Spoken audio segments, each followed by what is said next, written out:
अच्छा सुनो, सब्सक्राइब करते वक्त ना घंटी बजा देना ताकि जब मैं ऑनलाइन आऊँ तो तुम्हारे फोन की भी नमस्कार दोस्तों, आप सभी का स्वागत है हमारे YouTube चैनल पर। तो आज हम बात करेंगे डीएलएड द्वितीय सेमेस्टर गणित। तो दोस्तों ये हमारी वीडियो सीरीज की पार्ट 9 है, जिसमें हम डिस्कस करेंगे क्षेत्रफल, आयतन और धारिता की संकल्पना तथा इकाई। गणित में 25 में 25 नंबर। तो दोस्तों अगर आप चाहते हैं कि आपके 25 में 25 नंबर है तो आपको टोटल 12 पार्ट को वीडियो को देखना पड़ेगा। ठीक है, बहुत मुश्किल नहीं है, सिर्फ देख लीजिए दोस्तों, समझ लीजिए और आसानी से आप एक अच्छा स्कोर कर पाएंगे। चलिए दोस्तों देखते हैं कि इस टॉपिक से कैसे क्वेश्चन आपके पेपर में आते हैं। सबसे पहले दोस्तों आपको कुछ फार्मूले याद करने पड़ेंगे। जैसे दोस्तों त्रिभुज का क्षेत्रफल का फार्मूला होता है 1/2 आधार गुणे ऊंचाई। समबाहु त्रिभुज का क्षेत्रफल का फार्मूला होता है √3/4 गुणे भुजा स्क्वायर। विषम बाहु त्रिभुज का क्षेत्रफल दोस्तों होता है अंडर रूट, ठीक है, ये एस लिखा है, S S minus A, S minus B, S minus का सी। एक बात और दोस्तों बता दें, अगर आपको एस का मान ज्ञात करना है तो ए प्लस बी प्लस सी बटे 2। और ए बी सी दोस्तों क्या होता है, ये त्रिभुज की भुजाएं होती है। जैसे त्रिभुज की कुछ भुजाएं दी गई हैं 5 सेंटीमीटर, 6 सेंटीमीटर, 10 सेंटीमीटर, तो आप इसको लेकर ऐसे इसका त्रिभुज का क्षेत्रफल निकाल सकते हैं। उसके बाद देखिए आयत का क्षेत्रफल का फार्मूला होता है आपका लंबाई गुणे चौड़ाई। आयत का विकर्ण होता है अंडर रूट लंबाई का स्क्वायर प्लस चौड़ाई का स्क्वायर। वर्ग का क्षेत्रफल लंबाई गुणे चौड़ाई होता है या भुजा स्क्वायर कह सकते हैं। वर्ग का परिमाप 4 × a, मतलब ए 4 बार जोड़ते हैं तो ये होता है समानांतर चतुर्भुज का क्षेत्रफल होता है। याद करते चलिएगा, आधार गुणे ऊंचाई, समानांतर चतुर्भुज का क्षेत्रफल हो गया। समचतुर्भुज का क्षेत्रफल होता है 1/2 दोनों विकर्णों का गुणनफल। इसको एक कॉपी पर बढ़िया से लिख कर याद कर लीजिएगा, क्योंकि फार्मूले बेस्ड क्वेश्चन बहुत आते हैं। समलंब चतुर्भुज का क्षेत्रफल होता है 1/2 समांतर, ठीक है, समानांतर भुजाओं का योग गुणे उनके बीच की दूरी। अभी आपको ऐसे क्वेश्चन भी दिखाएंगे तो आपको समझ में आ जाएगा। पहले फार्मूले में आपको एक बार रिवीजन करा दे रहे हैं। वृत्त की परिधि का फार्मूला होता है 2 पाई इंटू त्रिज्या या पाई इंटू व्यास कह सकते हैं। या दोस्तों इसका जो परिधि का फार्मूला होता है सिंपल से ऐसे याद रखिए, 2 पाई आर, आपने पढ़ा होगा ना। वृत्त का क्षेत्रफल होता है दोस्तों आपका पाई आर स्क्वायर, ठीक है। वृत्त का क्षेत्रफल या बहुभुज का क्षेत्रफल बराबर दोनों एक ही चीज है। घनाभ का आयतन क्या होता है, लंबाई गुणे चौड़ाई गुणे ऊंचाई या LBH कहते हैं। या दोस्तों इसको घनाभ का आयतन निकालने के लिए आधार का क्षेत्रफल गुणे इसका ऊंचाई भी कर सकते हैं। घन का आयतन का दोस्तों जो फार्मूला होता है, घनाभ का आयतन और घन का आयतन दोनों अलग चीजें। घन का आयतन होता है हमारा भुजा का क्यूब, ठीक है, इसको जरा ध्यान रखिएगा। घनाभ और घन में आप काफी ज्यादा कंफ्यूज होते हैं, इसको ध्यान रखिएगा। बेलन का आयतन होता है दोस्तों हमारा पाई आर स्क्वायर एच। आर त्रिज्या है, आर का मतलब रेडियस, एच का मतलब हाइट है, ठीक है, ये हो गया। उसके बाद दोस्तों हमारा बेलन का वक्र पृष्ठ आता है 2 पाई आर एच, 2 पाई आर एच। बेलन का संपूर्ण पृष्ठ होता है दोस्तों 2 पाई आर, ब्रैकेट में एच प्लस आर होता है। खोखले बेलन का आयतन दोस्तों कभी कभी फार्मूला आता है, इसको भी कंफ्यूज होते हैं आप, पाई r1² माइनस पाई r2², या पाई एच कॉमन ले लेते हैं तो r1² माइनस r2² घन इकाई। आयतन में दोस्तों याद रखिएगा हमारा घन इकाई होता है घन सेंटीमीटर या घन वर्ग मीटर, जो भी दोस्तों इसका ये मतलब जो आयतन निकालते हैं तो दोस्तों जो इसका यूनिट आती है ना, मतलब जो लास्ट में लिखा जाता है, जैसे आप देखते होंगे सेंटीमीटर स्क्वायर क्षेत्रफल में आता है, मतलब वर्ग सेंटीमीटर या वर्ग इकाई करके, इसको ध्यान में रखिएगा। खोखले बेलन का दोस्तों आयतन हमने देख लिया, अब इसका वक्र पृष्ठ भी तो होता होगा, तो इसका होता है 2 पाई एच, ब्रैकेट में r1 प्लस r2। खोखले बेलन का संपूर्ण पृष्ठ, तीन चीजें होती है दोस्तों याद रखिएगा, आयतन होता है वक्र पृष्ठ संपूर्ण पृष्ठ, वैसे बेलन का संपूर्ण पृष्ठ वक्र पृष्ठ और आयतन होता है, ठीक है। इसका संपूर्ण पृष्ठ होता है 2 पाई, एक ब्रैकेट में r1 प्लस r2, फिर दूसरे ब्रैकेट में h plus r1 minus r2। फिर आता है शंकु का आयतन 1/3 आधार का क्षेत्रफल इंटू ऊंचाई, या दोस्तों इसको लिख सकते हैं 1/3 पाई आर स्क्वायर एच, इसको याद रखिएगा, ठीक है। ये शंकु का आयतन हो गया। शंकु का वक्र पृष्ठ क्या होता है, पाई आर एल, इसको जरा ध्यान में रखिएगा। शंकु का वक्र पृष्ठ पाई आर एल, इसका फार्मूला होता है आयतन 1/3 पाई आर स्क्वायर एच। शंकु का संपूर्ण पृष्ठ होता है दोस्तों पाई आर और ब्रैकेट में एल प्लस आर होता है। इसको याद कर लीजिए दोस्तों, लिख कर याद कर लीजिएगा, समय कम है। गोले का आयतन होता है दोस्तों 4/3 पाई आर क्यूब, ठीक है ना। उसके बाद गोले का वक्र पृष्ठ होता है पाई आर स्क्वायर, याद रखिएगा दोस्तों गोले का वक्र पृष्ठ क्या होता है, पाई आर स्क्वायर। गोले का आयतन होता है 4/3 पाई आर क्यूब। आपके सामने सब कुछ है, ठीक है। ये दोस्तों फार्मूले हमारे खत्म हो चुके हैं। चलिए आप देखते हैं कि इसमें आपके जो क्वेश्चन आते हैं कैसे आते हैं और आप इनको कैसे कर पाएंगे, ठीक है। कुछ क्वेश्चन दोस्तों हम आपके सामने रखते हैं, मेन फार्मूले हमने आपको बता दिए, फार्मूले बेसिक क्वेश्चन आते हैं पेपर में। अगर आपको फार्मूले तैयार होंगे तो डेफिनेटली आप एक अच्छा स्कोर पेपर में कर आएंगे, ठीक है। क्षेत्रफल का दोस्तों शुरुआत होता है, जैसे पहला क्वेश्चन ये है, समलंब का क्षेत्रफल दोस्तों में दिया गया 160 वर्ग सेंटीमीटर, दोनों समानांतर भुजाओं की लंबाइयां 1:3 में दी गई हैं। यदि इन भुजाओं में छोटी भुजा 10 सेंटीमीटर है तो दोनों भुजाओं के बीच की दूरी ज्ञात कीजिए। देखिए दोस्तों, हमें इसकी जो भुजाओं की लंबाई का अनुपात 1:3 था। छोटी भुजा 10 है तो बड़ी भुजा कितनी हो जाएगी, 10 × 3 30 हो जाएगी। ठीक है, इसी से दोस्तों हमने निकाल लिया छोटी भुजा 10 सेंटीमीटर, बड़ी भुजा 30 सेंटीमीटर। क्षेत्रफल दोस्तों हमें पहले से पता था। ठीक है, तो हमें इन दोनों भुजाओं के बीच की दूरी ज्ञात करनी है। देखिए समलंब का क्षेत्रफल का फार्मूला होता है 1/2 समांतर भुजाओं का योग, मतलब दोस्तों वही 10 + 30 हो जाएगा इंटू उनके बीच की दूरी। बीच की दूरी ज्ञात करनी है। क्षेत्रफल दोस्तों हमें दिया गया था क्वेश्चन में 160 पहले से, तो सभी चीजों को रख लेंगे, इसको सॉल्व कर लेंगे और इसके बीच की दूरी हमारी 8 सेंटीमीटर आ जाएगी। आसान क्वेश्चन था, कुछ नहीं था। फिर से आपको दोस्तों बता रहे, जैसे भुजाओं का अनुपात दिया गया था तो हमें 1 और 3, छोटी भुजा दोस्तों 10 दिया गया तो मतलब 1:3 में आपको 1 और 3 में क्या छोटा लग रहा है, एक छोटा है ना, तो ये 10 हो गया, इसमें 10 × 3 30 सेंटीमीटर हो गया, क्योंकि सब कुछ सेंटीमीटर में था। और अगर समलंब का क्षेत्रफल का अगर फार्मूला आपको पता होगा तो आप ऐसे क्वेश्चन को कर ले जाएंगे। अगला क्वेश्चन दोस्तों आता है कि एक समलंब चतुर्भुज की समांतर भुजाएं 12 सेंटीमीटर तथा 18 सेंटीमीटर है, अन्य 202 भुजाएं 8 सेंटीमीटर 10 सेंटीमीटर है, तो समलंब चतुर्भुज का क्षेत्रफल ज्ञात करना है। देखिए जरा, समलंब चतुर्भुज की समांतर भुजाएं 12 और 18 सेंटीमीटर। देखिए ये दोस्तों 12 ऊपर है, नीचे 18 सेंटीमीटर है, अन्य उसकी दो भुजाएं 8 और 10 सेंटीमीटर है, तो मतलब दोस्तों इधर वाली भुजा 8 हो गई, एक 10 सेंटीमीटर हो गई, तो समलंब चतुर्भुज का हमें क्षेत्रफल ज्ञात करना है। अब देखिए दोस्तों, हमें ये वाली 8 दिया गया, ये 10 दिया गया, लेकिन हमें इसके बीच की दूरी कैसे निकालेंगे। सी से दोस्तों हमने यहाँ पर एक लंब खींच दिया। ठीक है, अब बी ऐसे तो निकाल नहीं पाएंगे। देखिए दोस्तों, सी से ए बी पर हमने लंब CM खींचा, क्योंकि लंब खींचेंगे तभी तो ये हमें, देखिए इसका जो फार्मूला होता है ये होता है ना समांतर भुजाओं का योग, योग तो कर लेंगे लेकिन उनके बीच की दूरी भी तो हमें ज्ञात करनी पड़ेगी। हमें ये CM की मान वैल्यू निकालनी पड़ेगी, तभी तो हम कर पाएंगे। देखिए ए बराबर दोस्तों, यहाँ पर देखिए पहले ए बराबर 18 है, बराबर DC बराबर दोस्तों 12। ठीक है ना, तो ये दोस्तों ये वाली भुजा ये भुजा बराबर है ना, तो ये हो जाएगी दोस्तों हमारी, ये 12 हो जाएगी। ठीक है, C बराबर AD, तो CE ये दोस्तों आप देख रहे हैं, और ये AD आपकी 8 हो जाएगी, 8 सेंटीमीटर हो जाएगी। देखिए तरीके से करेंगे तभी हम ऐसे क्वेश्चन को कर पाएंगे, नहीं तो फिर दिक्कत होगी। अब दोस्तों हम EB का मान निकालेंगे। E और B ये दोस्तों पूरी भुजा, देखिए ये 12 आ गई, तो दोस्तों ये ऑटोमेटिक कितनी बचेगी, ये 6 बचेगी, ये 6 हो गई। ठीक है, तो त्रिभुज CEB में C हो गया, E हो गया, B में EB बराबर दोस्तों में 6 सेंटीमीटर पता हो गया, पूरी लंबाई 6 सेंटीमीटर आ गई। BC बराबर दोस्तों 10 सेंटीमीटर है ये वाली। ठीक है, पहले से हमें क्वेश्चन में दिया गया था, और तथा CE बराबर 8 सेंटीमीटर ये वाली भुजा दी गई है। अब तीनों भुजाओं को दोस्तों आपको लंबाइयां पता चल चुकी हैं, तो आपको इसका क्षेत्रफल निकालना पड़ेगा। देखिए ये क्या हो गया, विषम बाहु त्रिभुज हो गया। ठीक है, अगर दोस्तों ये समकोण त्रिभुज होता तो आप 1/2 आधार गुणे ऊंचाई करके निकाल सकते थे, लेकिन विषम बाहु त्रिभुज है, तो पहले दोस्तों हम यहाँ से S का मान निकालेंगे। S का मान में दोस्तों हमने बताया था A + B + C/2 होता है, तो वही दोस्तों तीनों भुजाओं का, एक 8 हो गया, 10 हो गया और ये 6 हो गया। तो देखिए 6 10 8 को दोस्तों जोड़कर 2 से भाग करें तो ये दोस्तों S का मान 12 आ जाएगा। इसका क्षेत्रफल निकालने के लिए √S S का जगह 12 रखेंगे, S हो गया, फिर 12 माइनस दोस्तों ये हो गया 6 हो गया, फिर 12 - 10 हो गया S - C। इसका क्षेत्रफल दोस्तों हमने निकाल लिया, ये आ गया 24। ठीक है, इसका क्षेत्रफल हमारा 24 आ गया। अब त्रिभुज CEB का क्षेत्रफल फिर से हम एक बार निकालेंगे, CEB का। ठीक है, अब इसका मैं क्षेत्रफल हमें पता चल चुका है, इसका क्षेत्रफल 24 है, तो इसका क्षेत्रफल में इस बार फार्मूला रखेंगे 1/2 आधार गुणे ऊंचाई। ठीक है, आधार हमें पता था 6 सेंटीमीटर, ऊंचाई दोस्तों हमें नहीं पता, और क्षेत्रफल हमने निकाल दिया 24। ठीक है, इससे हमें उसकी ऊंचाई ज्ञात कर लेंगे, तो CM का मान 8 सेंटीमीटर। देखिए गाइस कितना घुमा घुमा कर क्वेश्चन आता है पेपर में। अगर आप इस लेवल के क्वेश्चन पढ़कर जाएंगे ना, तो फिर किसी का बाप भी आपको फेल नहीं कर पाएगा। जी हाँ दोस्तों, क्वेश्चन बिल्कुल अच्छे लेवल वाला है। अगर ऐसा क्वेश्चन आएगा तो हम बता रहे हैं गाइस कि कम से कम नहीं तो 50% बच्चे ऐसे क्वेश्चन को नहीं कर पाएंगे। तो अगर आप एक टॉपर बनना चाहते हैं तो आप ऐसे क्वेश्चन की प्रैक्टिस कर सकते हैं। अगला क्वेश्चन है दोस्तों, एक समलंब चतुर्भुज की समांतर भुजाएं 23 सेंटीमीटर तथा 17 सेंटीमीटर है, इनके बीच की दूरी दोस्तों दी गई है। इसका क्षेत्रफल देखिए कितना आसान है, समलंब का क्षेत्रफल 1/2 समांतर भुजाओं का योग, मतलब समांतर भुजा 23 17 इसको जोड़ लेंगे और बीच की दूरी 6, बस फार्मूला रखेंगे, हो गया। देखिए कितने आसान क्वेश्चन। अब ये तीसरा वाला जो क्वेश्चन है दोस्तों, इस क्वेश्चन को लगभग 100 में से 99 बच्चे कर आएंगे, एक बच्चा हो सकता है गलत कर दे, लेकिन ये दूसरा क्वेश्चन था, इसमें काफी बच्चे गलती करेंगे। इसमें देखिए कितना दिमाग लगाना था, तिगड़म लगाना था, तब हुआ ना ये क्वेश्चन। देखिए कितनी आसानी से हो गया। अब दोस्तों क्वेश्चन आता है त्रिभुजों को क्षेत्रफल, तो कुछ क्वेश्चन बनेगा। चलिए अब इसको आगे देखते हैं। ठीक है, सीधे दोस्तों हम पहुंचेंगे। ठीक है, सब सिद्ध करके बताया गया कैसे कैसे।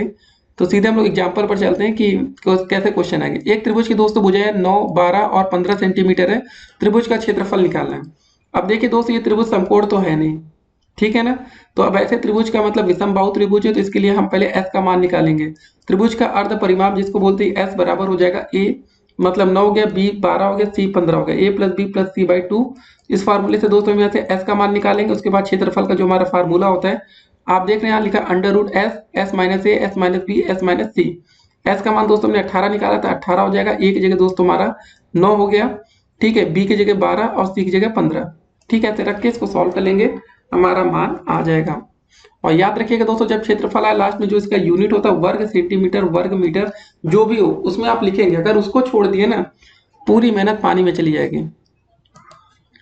यहां तक हो गया। अब दोस्तों चलते हैं अगले क्वेश्चन की तरफ। उस त्रिभुज का क्षेत्रफल ज्ञात कीजिए जिसकी सभी भुजाएं बराबर हो तथा ऊंचाई 8 सेंटीमीटर है। सभी, ठीक है, जिसकी सभी भुजाएं बराबर है, ठीक है। हमने त्रिभुज एबीसी की प्रत्येक भुजा को 201 सेंटीमीटर मान लिया। समबाहु त्रिभुज एबीसी में अगर सभी भुजाएं बराबर है तो भाई त्रिभुज की तीनों भुजाएं समबाहु में ही बराबर होती हैं, ठीक है। तो ए से दोस्तों बीसी पर खींचा गया लंब उसे डी अर्जित करता है, जो बीडी है। देखिए दोस्तों, ये तीन आपको देख रहे हो, तीनों भुजाएं बराबर है, एक्स एक्स एक्स, ठीक है।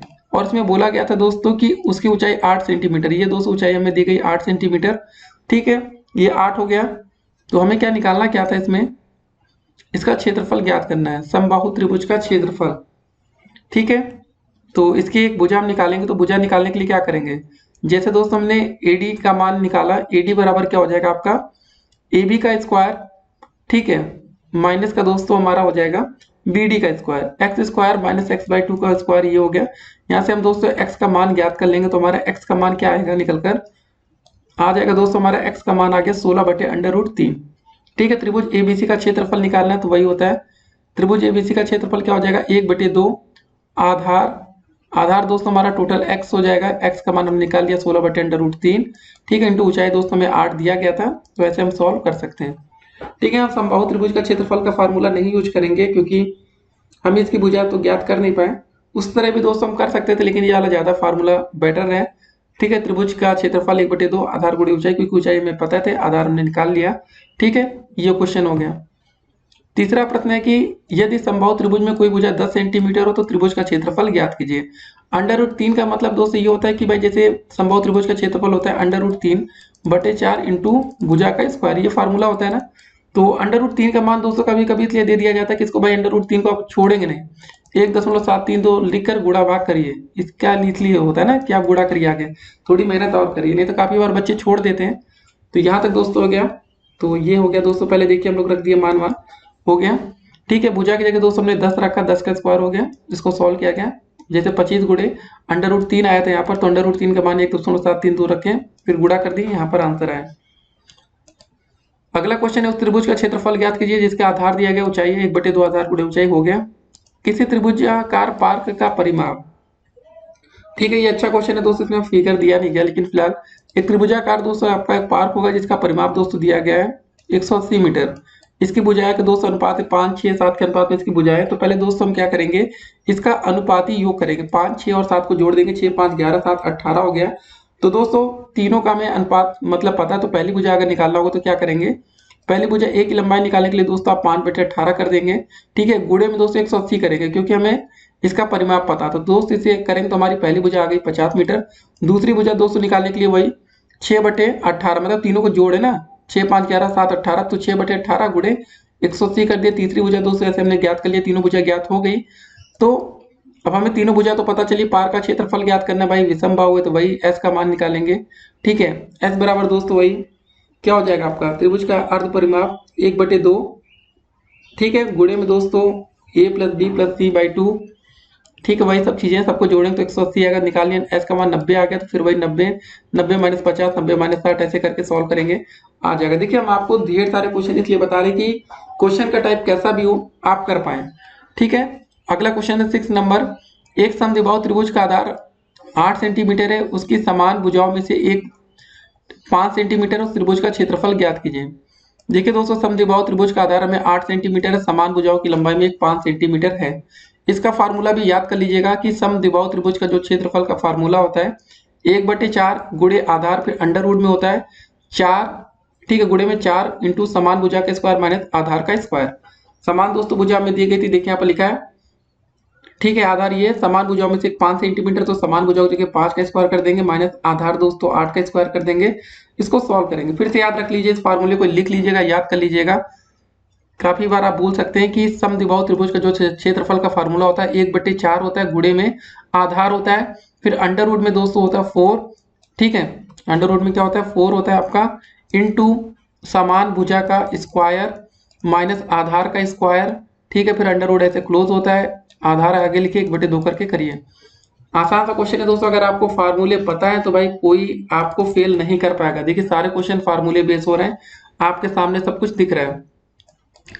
7वां क्वेश्चन है दोस्तों कि उस त्रिभुज की गणना कीजिए जिसका क्षेत्रफल ये दिया गया है, ठीक है, समबाहु त्रिभुज का है मतलब, तो समबाहु त्रिभुज का क्षेत्रफल का फार्मूला अंडर रूट 3/4 इंटू भुजा स्क्वायर होता है। क्षेत्रफल की जगह दोस्तों ये रख लीजिए, 9 अंडर रूट 3 दिया गया था, ये फार्मूला रख देंगे, अंडर रूट 3 से 3 कट जाएगा, 4 गुणे 9 चौक 36, ए का मान दोस्तों आ जाएगा 6 सेंटीमीटर। अब बात आती है वृत्त के क्षेत्रफल पर। दोस्तों हम लोग पहुंच चुके हैं वृत्त का क्षेत्रफल में, देखते हैं कैसे क्वेश्चन आपके पेपर में आ सकते हैं, ठीक है ना। देखिए एक वृत्त की त्रिज्या दोस्तों दी गई है 21 सेंटीमीटर, उसकी परिधि तथा क्षेत्रफल आपको ज्ञात करना है।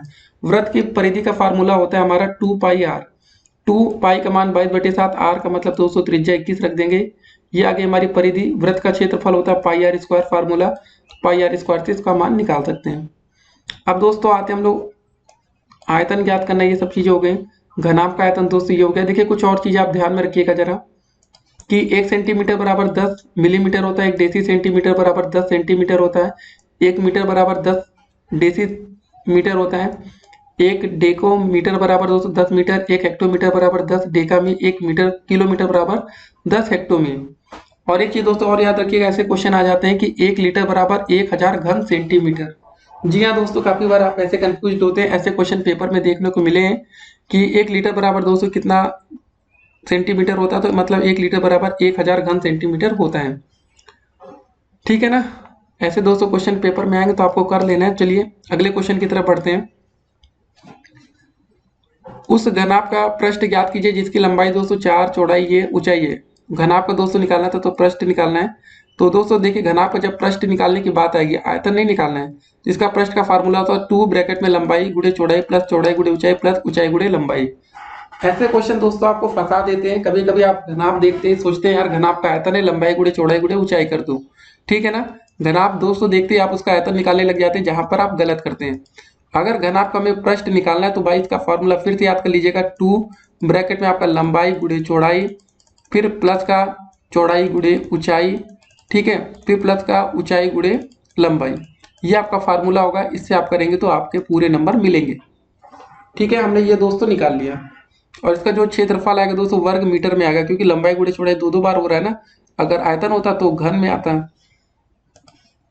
दूसरा क्वेश्चन है, एक घन का आयतन दोस्तों दिया गया है, घन की कोर और पृष्ठ आपको ज्ञात करना है। घन की कोर कैसे निकालते देखिए दोस्तों, घन की भुजा हमारा निकालने के लिए इसका भाई क्यूब रूट कर देंगे, ठीक है, ये क्यूब रूट करेंगे। 729 का दोस्तों, ये 729 को लिख सकते हैं 9 गुणे 9 गुणे 9, 3 बार है, 1 9 बाहर आ जाएगा। ये हमें घन की भुजा पता चल चुकी है। घन का दोस्तों में जब पृष्ठ निकालना होता है इसका फार्मूला होता है 6 इंटू भुजा का स्क्वायर। घन का पृष्ठ के लिए 6, भुजा में 9 मिल गई थी, इसका निकालिए, घन का पृष्ठ हमारा आ गया। तो ऐसे क्वेश्चन में दोस्तों आ सकते हैं पेपर में, तो तैयारी रखिएगा। तीसरा दोस्तों क्वेश्चन क्या है कि एक बक्से की लंबाई दोस्तों दी गई, चौड़ाई और ऊंचाई 120, 40 और 30 है, इसमें अधिक से अधिक कितनी लंबी छड़ रखी जा सकती है, आपको ये बताना है, ठीक है ना। तो ऐसे क्वेश्चन की प्रैक्टिस जब तक आप नहीं करेंगे तब तक आप ऐसे प्रश्नों को नहीं कर पाएंगे, ये प्रैक्टिस वाले क्वेश्चन है गाइस, ठीक है ना। तो आइए देखते हैं दोस्तों कैसे करना है। अधिक से अधिक लंबी छड़ की लंबाई दोस्तों बक्से के मतलब विकट की लंबाई होगी ना। देखिए दोस्तों सिंपल सा आप इसको ऐसे समझिए कि आपके पास एक ऐसा बक्सा रखा है, अब इसमें दोस्तों अधिक से अधिक लंबाई के लिए कौन सा, आप ये वाला देखिए, अच्छे से दिखेगा इस, रुकिए, आपने एक ऐसा बक्सा बना लिया। अब दोस्तों सोचिए कि आप अधिक से अधिक लंबाई ऐसे ऐसे लंबे लंबे रख सकते हैं कि जो सबसे ज्यादा लंबा होगा एक ऐसे रखेंगे, यानी जो लंबाई होगी विकट की वो मैक्सिमम लंबाई होगी, ठीक है ना। ऐसे इसको करना है।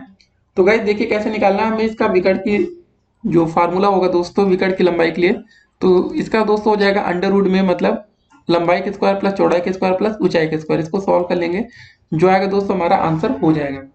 चौथा क्वेश्चन है, घनाभ का क्षेत्रफल दिया गया है, इसकी ऊंचाई दी गई है, इसका आयतन हमें ज्ञात करना है। घनाभ का हमें क्षेत्रफल पता है, तो कमरे के दोस्तों फर्श का क्षेत्रफल क्या हो जाएगा, दिया गया 125 दिया गया है, ऊंचाई दी गई तो हमें इसका आयतन ज्ञात करना है। तो आयतन बराबर आधार का क्षेत्रफल गुणे ऊंचाई होता है। क्षेत्रफल दोस्तों पता था तो भाई गुणा कर देंगे, हो जाएगा।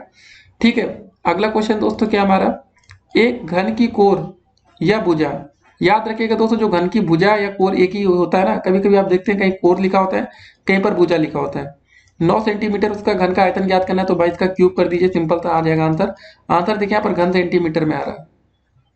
छठा क्वेश्चन है, किसी 5 सेंटीमीटर भुजा के वर्गाकार, ठीक है, मुंह वाले नल में पानी का बहाव दिया गया दोस्तों, ठीक है, कितना 30 मीटर प्रति मिनट, उससे 260 सेंटीमीटर कोर के एक घनाकार टंकी कितने समय में भर जाएगी, इसको देखें।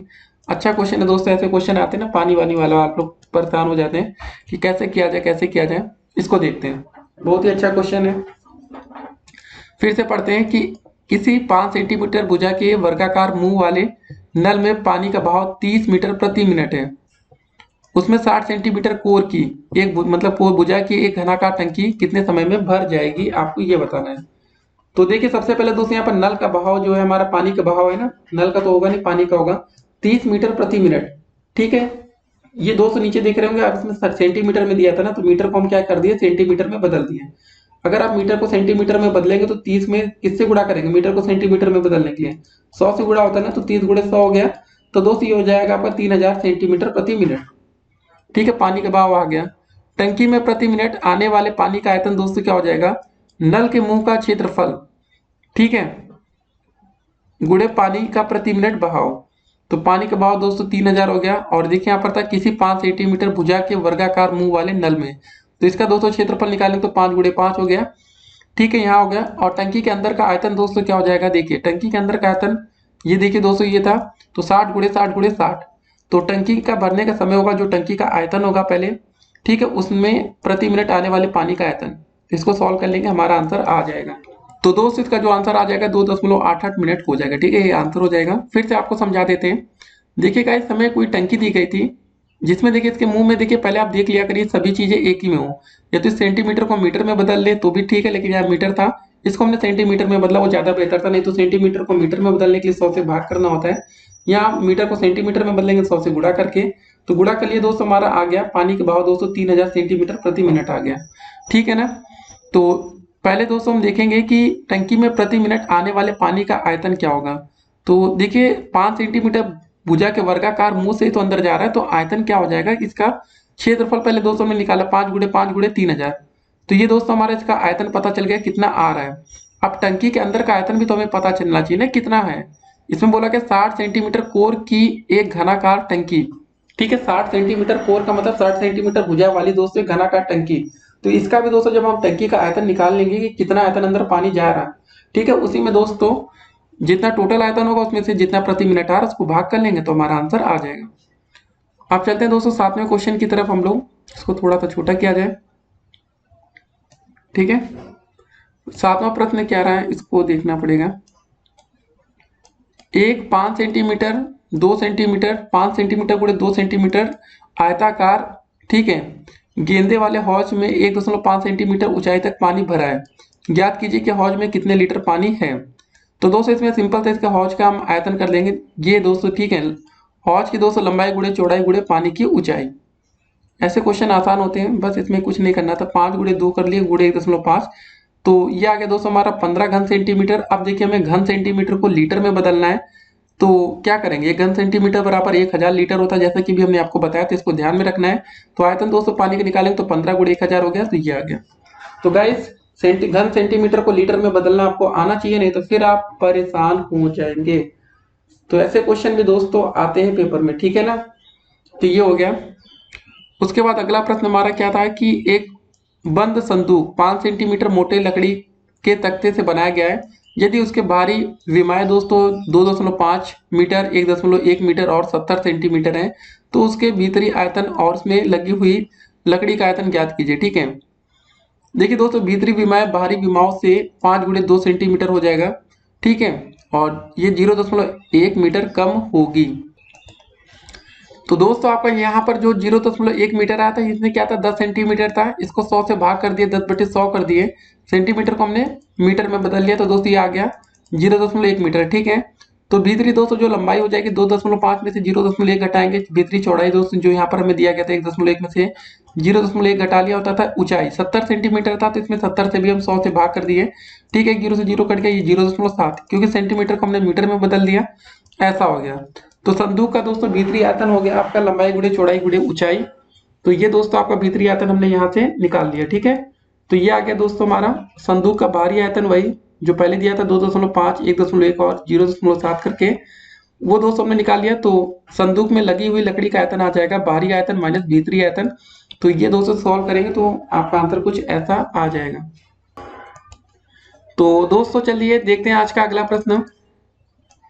9वां क्वेश्चन है कि एक ईंट की लंबाई चौड़ाई और मोटाई 25 सेंटीमीटर, 10 सेंटीमीटर, 8 सेंटीमीटर है। जड़ाई सामग्री के आयतन को नगण्य मानते हुए दोस्तों ज्ञात कीजिए कि 10 मीटर लंबी, 6 मीटर ऊंची और 20 सेंटीमीटर मोटी दीवार को खड़ी करने में कितनी ईंटों की आवश्यकता होगी।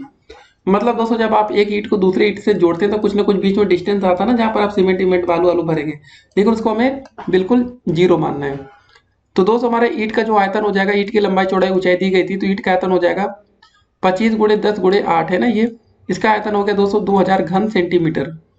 अब दोस्तों बात आती है, ये दीवार दोस्तों आपकी दी गई थी 10 मीटर, 6 मीटर और 20 सेंटीमीटर। तो दोस्तों दीवार की जो लंबाई है 10 मीटर है, मोटाई दोस्तों आपकी क्या दी गई है यहाँ पर 20 सेंटीमीटर। इसको दोस्तों 100 से भाग कर लेंगे तो ये आपके मीटर में आ गया। 20 को 100 से भाग करेंगे तो दोस्तों क्या आ जाएगा, 0 से 0 कट गया, आ जाएगा 0.2। ये दोस्तों आगे मोटाई आ गई और ऊंचाई दोस्तों 6 मीटर, तो इसका हम आयतन निकालेंगे तो ये आ गया 12 घन मीटर। ऊपर दोस्तों घन सेंटीमीटर था, इसको जरा ध्यान रखना है। आवश्यक ईंटों की संख्या दोस्तों आ जाएगा दीवार का आयतन, तो 12, ठीक है, 12 गुणे 10 की घात 6, ये दोस्तों हमारा आ गया है सेंटीमीटर में। नीचे दोस्तों आपका 2000 था, इसको सॉल्व कर लेंगे, जो भी आएगा 6000 ईंटें आ गई। ठीक है ना, तो ऐसे क्वेश्चन दोस्तों पेपर में आ सकते हैं। देखिए ये क्या था हमारा घन मीटर को हमने चेंज किया है घन सेंटीमीटर में, तो ऐसे क्वेश्चन भी पेपर में आते हैं। तो तैयारी रहेगी दोस्तों तभी आप ऐसा स्कोर कर पाएंगे बढ़िया वाला, नहीं तो फिर वही होगा ना, बिल्कुल पासिंग वाले नंबर आएंगे और मजा नहीं आएगी। तो दोस्तों ऐसे क्वेश्चन आपके पेपर में पूछे जाएंगे। बाकी हमने आपको दोस्तों फार्मूले बता दिए, कुछ और क्वेश्चन छूटेंगे तो बाकी जितनी हमारी और वीडियोस हैं आप उसमें उसको कवर कर पाएंगे। तो गाइस जितने भी हमने आपको फार्मूले बताए थे, ठीक है, सारे फार्मूले आपको तैयार होने चाहिए, चाहे वो घन का आयतन हो, घनाभ का आयतन, वृत्त का क्षेत्रफल, वृत्त की परिधि, समलंब का क्षेत्रफल, समचतुर्भुज का क्षेत्रफल, ठीक है, वर्ग का क्षेत्रफल करके जितने भी फार्मूले होंगे आपको तैयार होने चाहिए। तो दोस्तों चलिए कुछ और क्वेश्चन देख लेते हैं। अगर खोखला बेलन से कोई क्वेश्चन बनता है तो कैसे वैसे बनेगा। एक क्वेश्चन दोस्तों जैसे आता है कि आपका एक रोलर का व्यास हमारा 84 सेंटीमीटर है, लंबाई दोस्तों इसकी 120 सेंटीमीटर है। यदि एक खेत के मैदान को समतल बनाने में 200 या 500 चक्कर लगाता है तो उसे 30 पैसे प्रति वर्ग मीटर की दर से, ठीक है, खेल के मैदान को समतल बनाने की लागत आपको ज्ञात करनी है। तो गाइस रोलर है ना, सड़क रोलर आपने देख रखा होगा, वही चीज है। तो देखिए रोलर के दोस्तों हमें व्यास यहाँ पर दिया गया था 84 सेंटीमीटर, इसकी हम त्रिज्या निकाल लेंगे। त्रिज्या बराबर होता है व्यास बटे 2, तो 84/2 करेंगे, भाग करेंगे 2 चौक के 8, 2 दूनी 4, तो ये 42 सेंटीमीटर आ गया। व्यास हमने ज्ञात कर लिया, त्रिज्या आ गई है। तो दोस्तों रोलर की जो हमारी लंबाई है h, मतलब देखिए रोलर आपके ऐसे हो गया, ये आपका त्रिज्या हो गया ऐसे, ठीक है, ये लंबाई दोस्तों हमने यहाँ पर दी गई है। लंबाई दोस्तों आपकी 120 ये दी गई है, ठीक है ना, 120 सेंटीमीटर। रोलर का जो वक्र पृष्ठ होगा 2 पाई आर एच होगा, 2 पाई का मान 22/7, आर त्रिज्या हमने 42 निकाला और इसकी लंबाई हमें दी गई थी 120। तो दोस्तों हमने इसका निकाल लिया वक्र पृष्ठ, आयत 3100 मतलब 31680 सेंटीमीटर स्क्वायर आ गया वक्र पृष्ठ। लेकिन हमें इसको मीटर में बदलना होगा, तो मीटर में बदल लिया जाए, ठीक है, 3.188 मीटर स्क्वायर आ गया। तो रोलर के एक चक्कर लगाने में तय किया गया क्षेत्रफल, ठीक है, देखिए 500 चक्करों में रोलर द्वारा तय किया गया क्षेत्रफल क्या होगा, एक में इतना आया था आपका 3.11, 500 में 2 से इतना आ जाएगा, गुणा कर लेंगे अब 30 पैसे प्रति वर्ग मीटर की दर से, ठीक है, 30 पैसा है, रुपए थोड़ी नहीं है। तो अगर इसको 100 से भाग कर देंगे तो 200 आ जाएगा 0.30 रुपए। तो ये दोस्तों गुणा कर लिया गया इतना, ये हमारा दोस्तों आ गया 475 रुपये 20 पैसे में काम होगा आपका।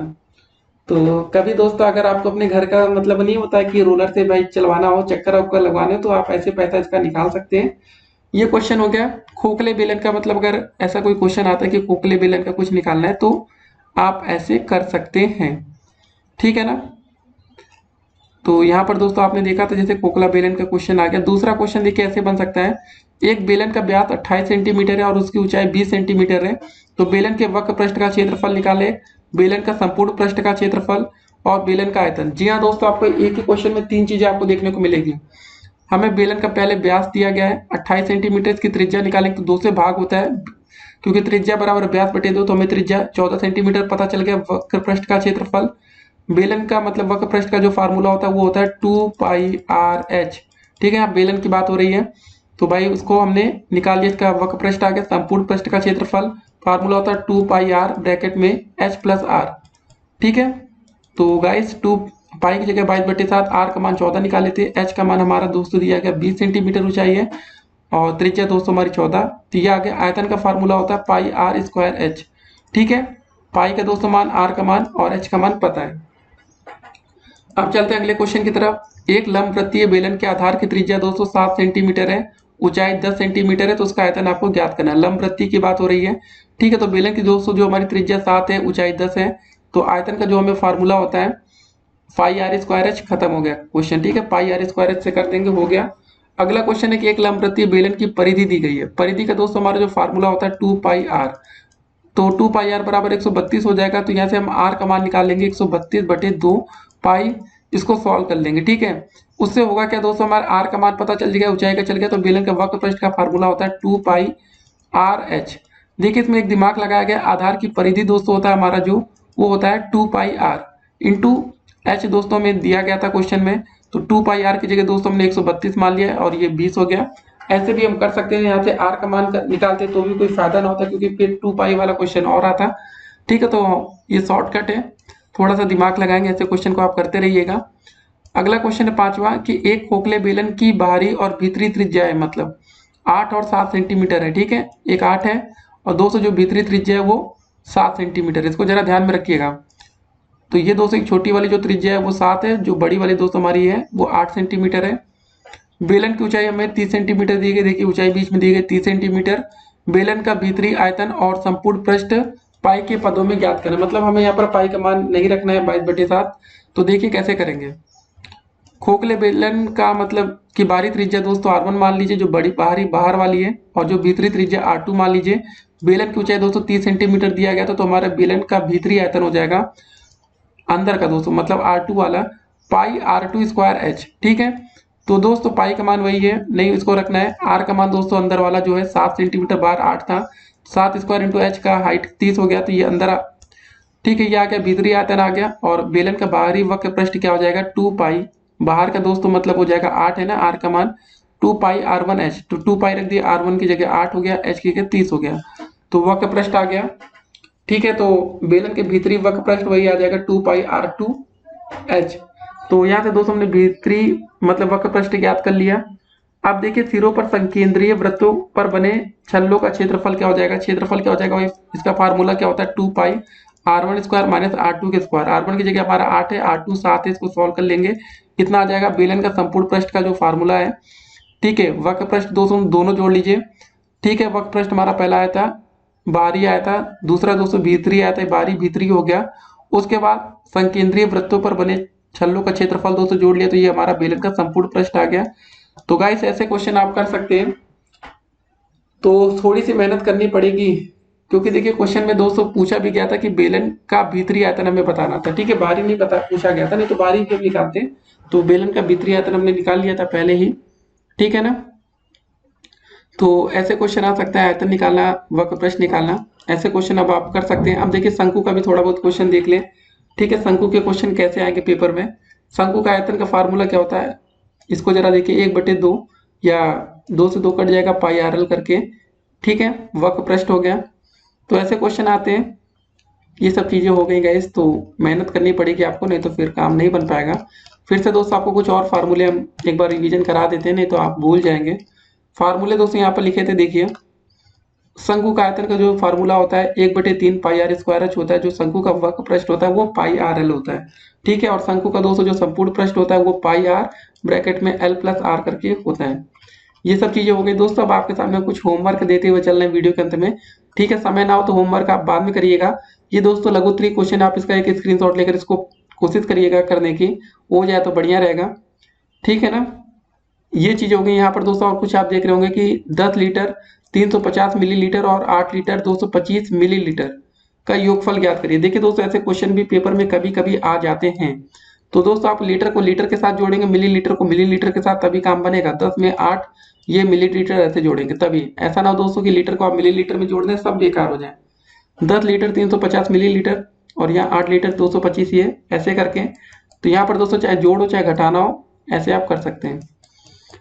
तो ऐसे क्वेश्चन पेपर में आ सकते हैं गाइस, तो फिर तैयार रहिएगा। और भी ठीक है ना, ये सब चीजें हो गई। तो एक और क्वेश्चन था दोस्तों, जैसे कि उदाहरण के लिए, एक टीम के 11 खिलाड़ियों में 3 लीटर 300 मिलीलीटर दूध बराबर बराबर बांटा गया, तो बताओ प्रत्येक खिलाड़ी को कितना दूध मिला। टीम पे 11 खिलाड़ी हैं, 3 लीटर 300 मिलीलीटर, मतलब दोस्तों 3.33 लीटर हो गया, ठीक है। प्रत्येक खिलाड़ी को दूध मिलेगा दोस्तों, जितना भी था उसमें 11 से भाग कर देंगे तो ये आ गया 0.300 लीटर। अब दोस्तों लघु उत्तरीय के क्वेश्चन को आप यहाँ पर स्क्रीनशॉट लीजिए, अति लघु उत्तरीय क्वेश्चन की स्क्रीनशॉट लेकर आप इसको करिएगा, कोशिश करिएगा। देखिए पहला क्वेश्चन बहुविकल्पी में कैसे आ सकता है। घनाभ की कोर दी गई है, आपको घनाभ का आयतन निकालना है, लंबाई गुणे चौड़ाई गुणे ऊंचाई कर सकते हैं, तो आपका आ जाएगा। जैसे पहला क्वेश्चन था 3 गुणे 2.5 गुणे 2, 2.5 गुणे 2 करेंगे दोस्तों, आ जाएगा 5 आ जाएगा, क्योंकि 50 आ गया 1 दशमलव से हट जाएगा। 5 3 गुणे 5 कर देंगे 15 आ जाएगा। तो पहला आंसर दोस्तों हमारा कितना आएगा, 15 आएगा, 12 नहीं आएगा, ठीक है। 15 घन सेंटीमीटर, ठीक है। ये वाला विकल्प सही होगा, पहले का बी होगा। ऐसे और कुछ क्वेश्चन दोस्तों आपको ये सब निकालना है, आयतन वायतन निकालना है। तो उम्मीद करेंगे अब इतने क्वेश्चन लगाने के बाद अब ऐसे आसान क्वेश्चन को आप कर सकेंगे। एक घन के कोरों की संख्या होती है, 10वां क्वेश्चन दोस्तों, और 10वें का जो सही आंसर होगा ये होगा 12, ठीक है। तो कभी दोस्तों ऐसा क्वेश्चन आ जाए कि एक घन में कोरों की संख्या होती है, भुजा कितनी होती है घन में, वो 12 होती है। तो दोस्तों हमने आपके सामने घन बना दिया, इसमें आप जोड़ लीजिएगा। देखिए 1 2 3 4 हो गया, 4 4 8 इधर हो जाएगा, 4 3 12, ठीक है। मतलब टोटल 12 भुजाएं होती हैं, ठीक है। तो कोरों का मतलब फिर याद रखिएगा दोस्तों, कोर का मतलब आपका होता है भुजा, ठीक है। भुजा दोस्तों आप देखेंगे, देखिए क्या होता है ना, जैसे पहले आपका घर ही है जहां पर आप बैठे होंगे, देखिए दोस्तों पहले नीचे आपकी 4 भुजाएं होंगी, 1 2 3 4, फिर 5 6 7 8 हो गया, फिर 9 10 11 12 करके ऐसे आप बना सकते हैं, ठीक है। इसको यहाँ जोड़ेंगे तो टोटल दोस्तों 12 भुजाएं होती हैं। तो कंफ्यूज आपको बिल्कुल नहीं होना है। तो चलिए दोस्तों मिलते हैं एक और वीडियो में, तब तक के लिए स्टे कनेक्टेड दोस्तों। अगर आप चाहते हैं कि गणित में आपके 25 में 25 नंबर आए, तो टोटल दोस्तों हमारी वीडियो सीरीज के 12 पार्ट है, 12 वीडियोस को आप अलग अलग देखिएगा। अगर यूट्यूब चैनल पर नए हो तो चैनल को सब्सक्राइब कर लीजिएगा, जिससे आने वाली वीडियो की हर एक नोटिफिकेशन आप तक सबसे पहले पहुंचे। फिर मिलेंगे एक और वीडियो में, तब तक के लिए stay connected, have a nice day दोस्तों। और पेपर के लिए सभी छात्रों को ऑल द बेस्ट।